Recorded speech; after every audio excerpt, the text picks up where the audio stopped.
got Simone Fields, senior. She had a double-double tonight, 16 points, 11 rebounds. And sophomore Jasmine Thomas, who finished with 9 points, 2 assists, and 2 rebounds. You guys want to open up with questions? Sure. You guys walk us through that final timeout before the last possession. You had 3 shots. Did you get the looks that you wanted out of that? No.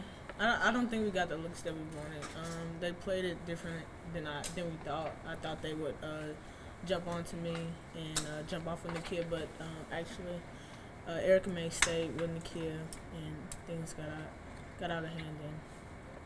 And we got some rebounds, some kickouts were open, but I guess the people inside didn't really see it. You outscored Texas State 3 out of 4 quarters. Third quarter was really defensively kind of where the game got away. What happened in the third that was different from all the other quarters? Well, when it looks of it, they shot over 50%. We just didn't make stops, basically. We didn't have people at the midline helping, so that hurt us. And the transition, they kept scoring in transition too. They seem to have a lot of looks from the corners. Was that, and you guys seem to be doubling a lot. Was that part of the game plan coming in? Was to double and make them hit the 3, or? It wasn't a part of the game plan. We just didn't execute our defense like we planned on it. We were scrambling a lot of the game. Was that something they were doing, or is it something that you guys kind of got out of sync with one another? Or what was the reason for that, you think? I feel like we got out of sync. We weren't really communicating as much as we should have on defense, and that caused a lot of problems for us, and they got open most of the time. Offensively, is it hard to get in a rhythm when both teams are going back and forth without nothing falling? Does that kind of start to wear on you as you get later into those droughts? I mean, there were several times where both teams went 2, 3, 4 minutes without scoring a bucket. Does that affect you offensively?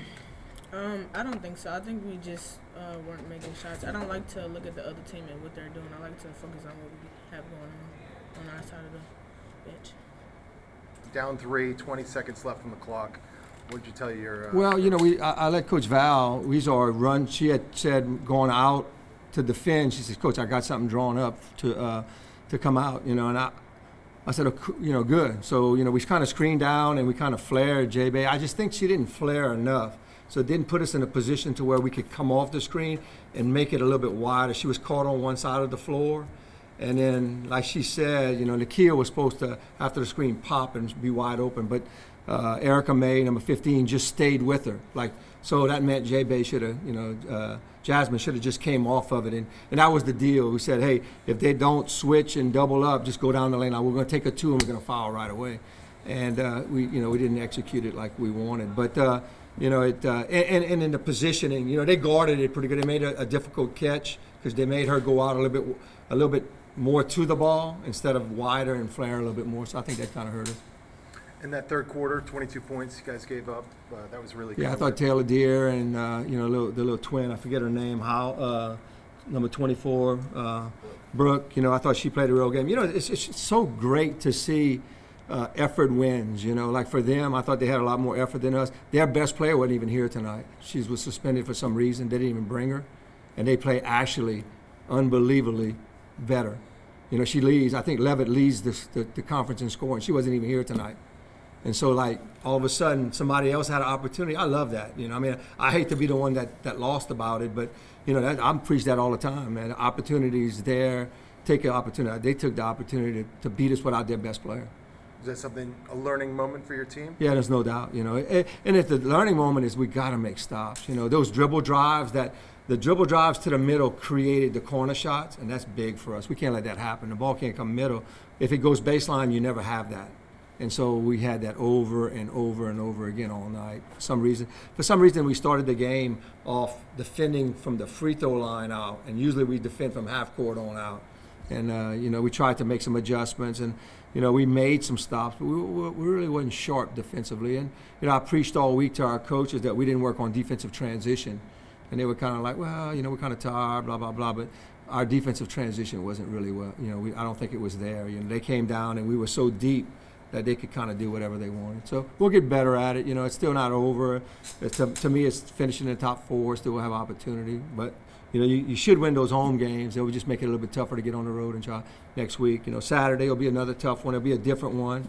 You know, big post inside, and can we slow her down, Van Dyke? And then you go on the road next week, and then you come back and you got Arkansas State and Little Rock. So we got a rough road, you know. But you know, I think the best thing about it is it's preparing us for that tournament. No matter where we finish, you got to win 3 or 4, you know, and it's going to be all those ones we playing now. So we'll be ready for them. Did Texas State not having Levitt, did it change your defensive plan, or do you think maybe it affected the mindset of your team? I think it affected the mindset of our team. You know, we were still pressing. We knew that Deer was going to go off. You know, we figured she'd score or something. So we kind of focused more on her, putting pressure on her a little bit. And for some reason we didn't. You know, and then you know, Brooks showed up, man. I mean, she took advantage of the extra shots. I mean, Levitt was shooting 15 shots a game. You know, averaging 20 a game. So now somebody else had to step up, and I thought we thought that, hey, it's not going to be as tough because Levitt's really hard to guard, and you know, those 2 twins showed up. I was really impressed how hard they played, you know, and they were probably better defensively without Levitt. You know, they kind of exchanged some scoring for a better defensive club, and yeah, I think it worked really well for them. Sticking along those lines, was it something that they were doing differently tonight, Texas State, on the defensive end that maybe they did in the first matchup, or is it as simple as your shots just weren't falling? I think they were more aggressive. They put pressure on us, and I think they were over the screens. And a lot of the high post stuff that we usually take advantage of with Nakia, they were rotating somebody up, and it was mostly those twins. They would come. It was just some reads that they were just letting them go. You know, I mean, they made a couple of steals on us from the backside that, you know, they didn't do last game and stuff. So they were just playing a lot more aggressive. I thought they were better defensively too. So that, you know, that made it you know, we had a few turnovers, even though we only, I think, maybe had 8 turnovers and stuff. You know, it's just, you know, I thought they played a lot better defense. Even though we scored, I mean, inside what we scored, I'm not too sure if it's not 32 points in the paint. In the paint we had about 32, and then you look at, we were 1 for 11 from the 3. So, you know, you make a couple of threes and you open it up, but I thought we quit going toward the end of the game. You know, Jasmine took a 3, Nakia took a 3, which I didn't think we needed. I know we were down by 3, but, I mean, we had got Simone some touches and we were scoring. I think we needed to stick what we were doing well and then go make a stop. So we'd be down by 1 to go. And when that time we were down by 1, I thought we took a quick 3. Just something that we got to work on and be a little bit more patient. But the defensive stops are going to be important for us if we want to win. Coach, can you talk about the pink jerseys? Yeah, I mean, that's pretty neat. You know, we started it tonight. You know, last year we decided that all games in February we'd wear pink. So it's really not a pink game for us, even though we wear them. And on Saturday it's going to be a pretty big game. You know, thank Channel 10. I heard some things my daughter sent me that you commented about. I really appreciate all that stuff. And, you know, that's what it's about, the community and our university. I keep saying it, this university is here to share knowledge. And that's what we're trying to do, share some knowledge about cancer. You know, trying to awareness, and what better institution to do that, you know. And we're very blessed that they let us, you know, have that platform. So, again, the media has done a great job. And the pink game's important to me, but I think it's important to the community because it's going to touch somebody else that's going to be more important than me and that can do a lot more than me. So it's pretty neat. We made a visit yesterday to Lourdes, and I made the comment, I used to farm that land, you know, and we thought we were doing something good. We were feeding people.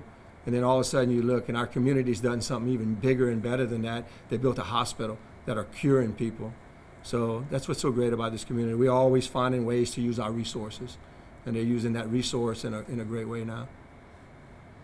Anything else?